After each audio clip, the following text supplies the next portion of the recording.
Hey guys, continuing my look at NES game cartridges that I've got.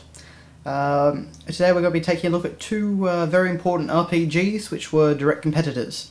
And yeah, these two aren't linked by series, but they're linked by genre. And of course importance to that genre.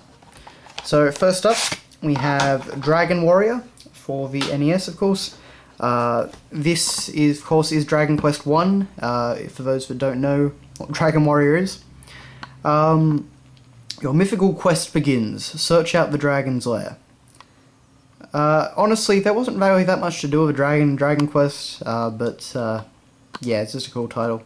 So we get this absolutely amazing piece of artwork, which doesn't really have much to do with the game, and it's this knight fighting this really cool looking dragon in front of a castle. Your pretty standard images of swords and sorcery. But, you know, it's pretty cool.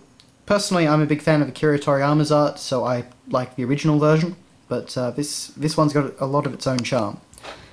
And of course it was one of the earliest, you know, RPGs on the NES. Now, on the back here, if you watched my Zelda cartridge video, you would notice that the label on this is actually exactly the same. It's gold and shiny, and it's basically just been taken straight off a Zelda cartridge, which is kind of interesting.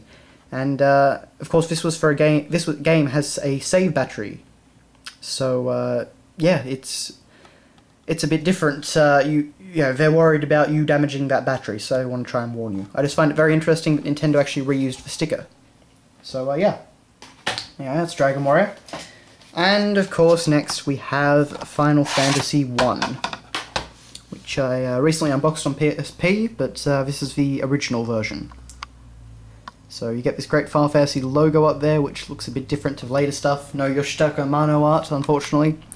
But we do get, again, a very basic image of swords and sorcery, but, you know, a cool one. So there's, of course, the floating fortress, and down there, also in the crystal ball, you see the airship. So it does have some elements. It's just, personally, as usual, I prefer Yoshitaka Amano's art for the boxes of Final Fantasy games, or the images rather. But this is still pretty neat and very iconic in the West. And again, this uses the exact same label from the original Legend of Zelda, so you get a nice shiny gold label on the back. So yeah. Anyway, that has been your look at two of the most important or the cartridges for two of the most important RPGs ever to be released, Dragon Quest 1 and Final Fantasy. So yeah, thanks a lot for watching guys, and I'll see you later.